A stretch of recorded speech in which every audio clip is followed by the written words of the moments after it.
5 बजे के हमारे न्यूज रूट लाइव में आज शुरुआत करेंगे मुख्यमंत्री से जुड़ी बड़ी खबर के साथ।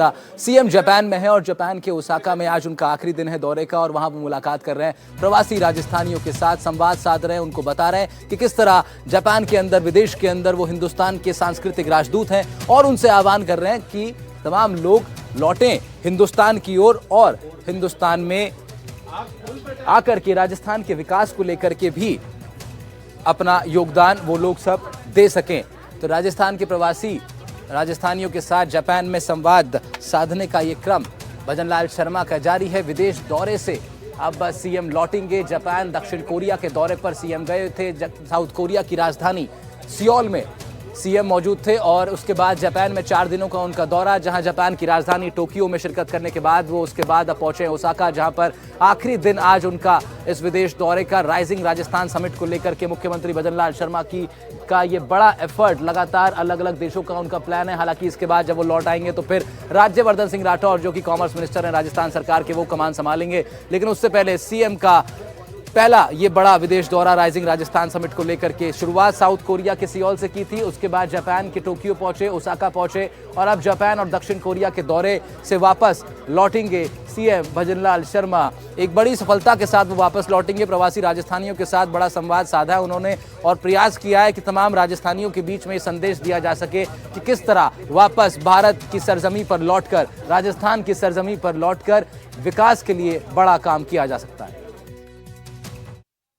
जयपुर में इस साल के आखिर में होने वाले राइजिंग राजस्थान ग्लोबल समिट के लिए विदेश दौरे पर गए मुख्यमंत्री भजनलाल शर्मा और डेलीगेशन का आज दौरे का आखिरी दिन है।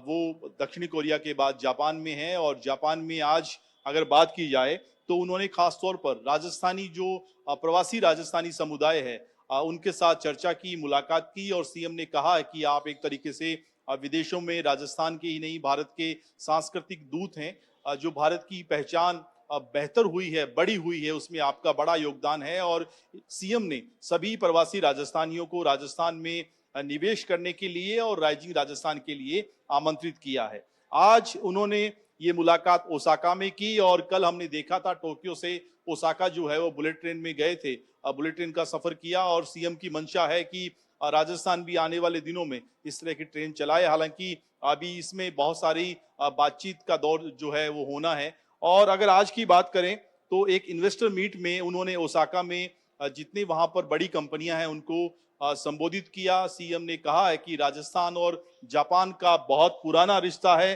खास तौर पे अगर नीमराणा इन्वेस्टमेंट जोन की बात करें तो यहाँ पर जापानी जो औद्योगिक क्षेत्र है, जहां पे जापान की बड़ी कंपनियां काम कर रही हैं पहले से, और एक जोन दूसरा वो भी विकसित किया जा रहा है और उनमें सबसे बड़ी कंपनी जो है एसी बनाने वाली डेकिन, उसके साथ जो है संवाद भी हुआ और डेकिन आने वाले दिनों में राजस्थान में अपने जो इंडस्ट्री क्षेत्र है उसका विस्तार करेगा। कई सारी जो नई इकाइयां हमें देखने को मिल सकती हैं।